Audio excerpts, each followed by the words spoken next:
Okay, so tell me about yourself. Well, I was born...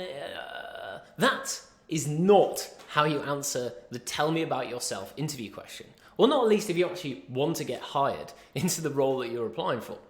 Now, what do you do instead? In this video, I'm going to tell you the 3-step process that I teach my clients on how to get hired using the tell me about yourself question. Because actually, it's a fantastic question. Most people in the interview process are terrified about being asked that question or something similar.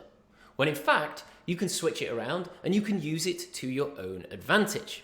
And that's what I'm going to tell you about in this video. And honestly, if you haven't got a few minutes to dedicate to learning this process, then your interview is going to be so much harder. So I really recommend that you watch this and really take note of these 3 very simple but very important steps. And if you want to understand how to get more interviews, particularly by using the hidden job market, which is what I'm all about, click the subscribe button. You'll get more videos all about this and much, much more. So, step number 1. How do you answer this question? Now, first off, what you need to understand is that when the interviewer asks, tell me about yourself, that's not actually the full question. They've missed off the end. What the full question actually is, and what they're trying to get out of you, is this. Tell me about yourself as it relates to this role. Okay? Same way as walk me through your resume as it relates to this role. Always the same. Always, always the same. So the first thing that I want you to understand and take away from this is that what matters to the interviewer, not you, the interviewer, is why do I care? Why do I care about what you're saying? Do I care where you were born? Do I care about the thing that you did 30 years ago? Do I care about your extracurricular activities at university which are irrelevant to the job that I'm hiring for? No, I don't care about any of those things. What I care about are the things that relate to what I'm hiring for. And that's why, when it comes to answering this question, you should have done your research. Research and preparation is the most important thing when it comes to an interview, okay? You pass the interview before you arrive in that room. That is the most important thing that you can possibly do. So if you understand 2 things, right? Well, actually 1 thing with two parts, okay? When a company hires somebody, they do it for a specific reason. They don't hire someone for fun. And there's 2 reasons why they hire people. Number 1 is to solve an issue, to solve a pain, right? To solve a problem. And number 2 is to exploit an opportunity. Sometimes it can be both, depending on what the role is. But if you can understand, right, at a deep level, what it is that company is trying to do when they hire this person, when they want to hire you, if you can understand that, your life is going to be so much easier, and you're going to be up here, your chances are going to be here, everyone else's are going to be down here.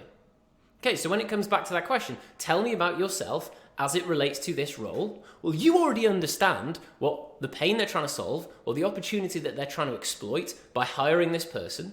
And so you can tailor your answer for what that is. So that the hiring manager or the interviewer or the hiring director or whoever it is going to think to themselves, hey, this person really gets it, right? The stuff that they've done in the past really makes sense in relation to what we need. And that is how you start answering that question. You prepare in advance for the question because you already understand what those pains are, what those opportunities are, and then you mold your answer around that. Okay, so point number 2, and you might be thinking to yourself, okay, I understand that. I understand that I'm not supposed to just give my random life story. I'm actually supposed to focus it on these opportunities or pains that I'm supposed to solve or help exploit. But how do I do that? Well, this is where we get down to what we call a value-proving story. So what you need to talk about when you answer that question is something, or usually 1 to 3 things that you've done which relate to that pain or that opportunity. So, let's say the company wants somebody to solve an operational issue that they're facing right now. Okay? You've already done your research. You understand that that's one of the issues that they're facing. Now you talk about something in your past where you have done exactly that or something similar. right? If you're switching careers, you talk about something similar to that.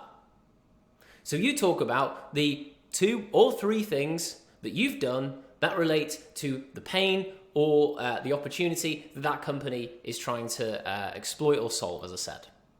If you can do that, not only will the interviewer think that whatever you're talking about, well, first of all, they'll be interested in it, but they will also understand how it relates to them. Because what so many people do is they expect the interviewer to make the leap. They expect the hiring team to make the jump between what you've done in the past and what you're going to do in the future in that role. That's not their job, right? It's your job to help them make that determination. That determination between how is what you've done in the past relate to what you're going to do in future.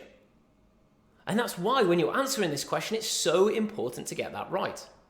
So, make sure that you understand what those pains are and those opportunities are, and then make sure that you have a story, 1, 2 or 3 is the best, that relate to what you've done in the past, and focus on what they need you to do in the future, right? That gives you the best foundation for answering that question.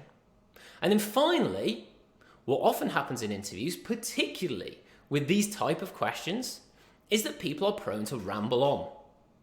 And as you may know, people's attention spans these days are so low.